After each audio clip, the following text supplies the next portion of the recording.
بسم الله الرحمن الرحيم لإيلاف قريش إيلافهم رحلة الشتاء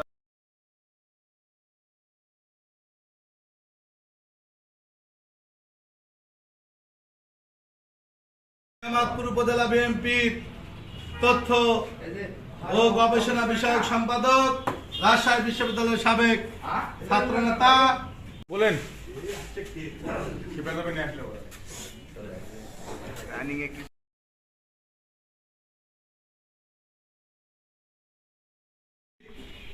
সম্মানিত সিনিয়র যুগ্ম সাধারণ সম্পাদক এবং মেহেরপুর উপজেলা যুব দলের সম্মানিত সিনিয়র যুগ্ম আহ্বায়ক জনাব মোহাম্মদ শফুল্লাহ সোনার, তাকে তার মূল্যবান বক্তব্য রাখার জন্য অনুরোধ জানাচ্ছি।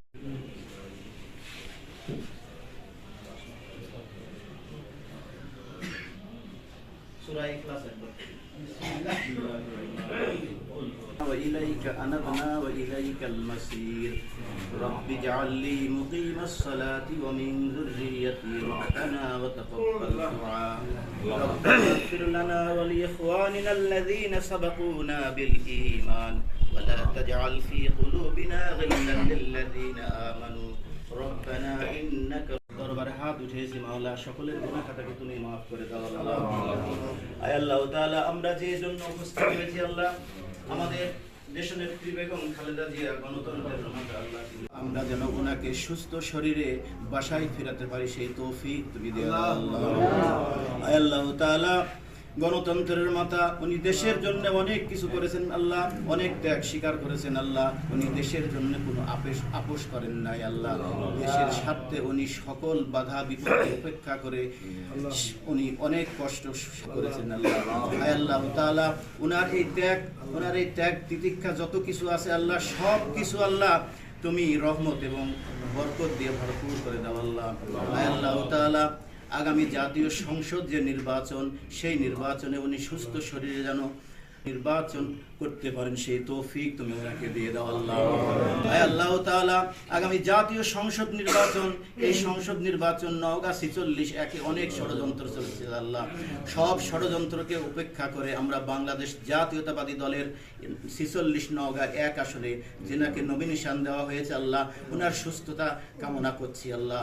এবং বাংলাদেশের মধ্যে যতটি আসন আছে আল্লাহ, বাংলাদেশের সবচাইতে এই 1 আসনটি গুরুত্বপূর্ণ আমরা মনে করি আল্লাহ। এই আসনটি যেন আমরা বাংলাদেশের মধ্যে সর্ববৃহৎ ভোট দিয়ে আমরা এমপি হিসাবে জনাব মুস্তাফিজুর রহমানকে নির্বাচিত করতে পারি সেই তৌফিক দিয়ে দাও আল্লাহ। ওয়া সাল্লাল্লাহু তাআলা আলা খায়রি খালকিহি মুহাম্মাদিন ওয়া নূর আরশিহি মুহাম্মাদিন সাল্লাল্লাহু তাআলা আলাইহি ওয়া আলা আলিহি ওয়া সাল্লাম। সুবহান রাব্বিকা রাব্বিল ইজ্জাতি আম্মা ইয়াসিফুন ওয়া সালামুন আলাল মুরসালিন আলহামদুলিল্লাহি রাব্বিল আলামিন ওয়া লা ইলাহা ইল্লাল্লাহ মুহাম্মাদুর রাসূল। আজকে তার অসুস্থতায় আমরা সবাই শোকাহত এবং আমরা সবাই মনে প্রাণে দোয়া করি আগামী দিনে উনি সুস্থ হয়ে আবার স্বাভাবিক ধারায় ফিরে আসবেন, বাংলাদেশের গণতন্ত্রকে আঁকড়ে ধরবেন।